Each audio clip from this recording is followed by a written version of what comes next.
Mənə jurnalistika ixtisasına qəbul olduğum gündən bu günə qədər çoxsaylı kommentlər, mesajlar ki, bəs necə hazırlaşmısınız, hansı müəllimi tövsiyə edərsiniz? Əksər hissəsini mən zaten YouTube'da videomda paylaşmışam. Əlavə bir fakt kimi orada qeyd eləmişəm ki, bəs anam məni hazırlaşdırıb, onun yanında hazırlaşmışam. Elə məhz bu məkanda Azərbaycan dilində hazırlaşırdım. Anam da oranın əməkdaşıdır, həm də müəlliməsidir. Tələbələr olsa yazacaqlar, hər dəfə yazırlar. Jurnalistika ilə bağlı bir-iki yönləndirmə elədim izləyicilərimə və onlar da çox sağ olun, çox təşəkkür edirik kimi sözlər dedilər. Və mən də qərara gəldim ki, onunla bu şəkildə belə bir davamlı bir iş eləyək. Həm də o kitab müəllifi olacaq bununla bağlı, o vəsait də əldə edə bilərsiniz.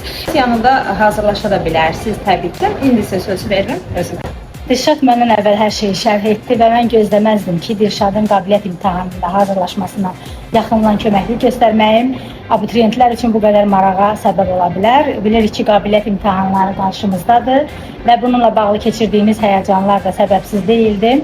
Biz sizə bununla bağlı yaxından köməklik etməyi qərara aldıq. Beləliklə, proqram boyunca Dövlət İmtahan Mərkəzinin tövsiyə etdiyi bütün inşa esse mövzuları hazır şəkildə sizlərə təqdim edilir. Bundan əlavə akademik yazı qaydaları, yəni akademik deyəndə gözünüzü qorxutmayın, düzgün yazı yazmaq bacarıqları aşılanır. Ədəbi dil normalarının, fonetik normanın tələblərinə uyğun olaraq orfoqrafiya qaydaları izah edilir, əsasən durğu işarələrinin düzgün doğru yerində işlədilməsi və inşa esseyə qoyulan tələblər şərh edilir.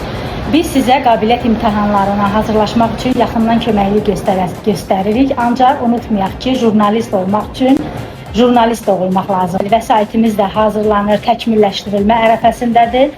Vəsaitlərimizi PDF şəkildə əldə edə bilərsiniz. Hansı ki, həmin deməli Dövlət İmtahan Mərkəzinin tövsiyə etdiyi 200-ə yaxın, 200-dən çox mövzular və məhz bu sırf öz qələm məhsullarımdır.